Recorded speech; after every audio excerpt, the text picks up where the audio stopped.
आपण मानकु आम चैनल सुंदरी ट्यूब को स्वागत जनाउछि। आज मु मोर वीडियो माध्यम रे आपण मानक सह आलोचना करिवि एमिति चारोटी जिनिसर प्रस्तुत घरोई फेस पैक विषय जहां आपनक स्किन को बहु फायदा देबो।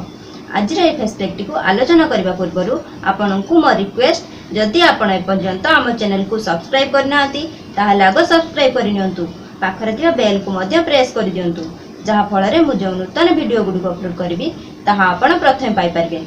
तबे चलंतु बंधुगण आलोचना करिबा आज रे फेस पैक को किपरि बनाइबा। एथि पई आपनको आवश्यक चाउल गुंड, बेसन, क्षीर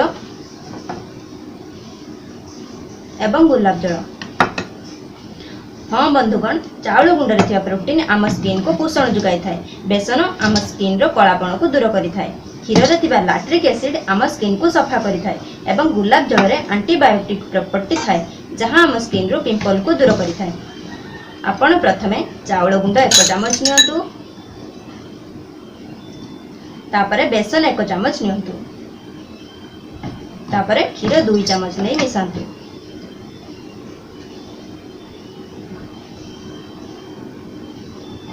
तापरे गुलाब जल 1 चमच एथिरे मिसांतु।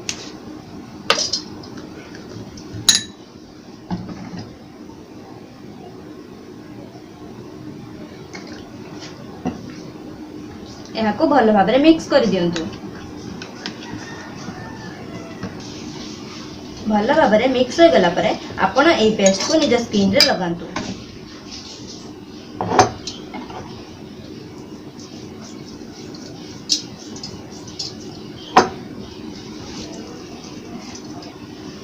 पंदर मिनिट पर्यंत सुखिया पाई छाड़ी दियंतु। तापरे ठंडा पानी रे निज स्किन को भल भाव धोई दियंतु।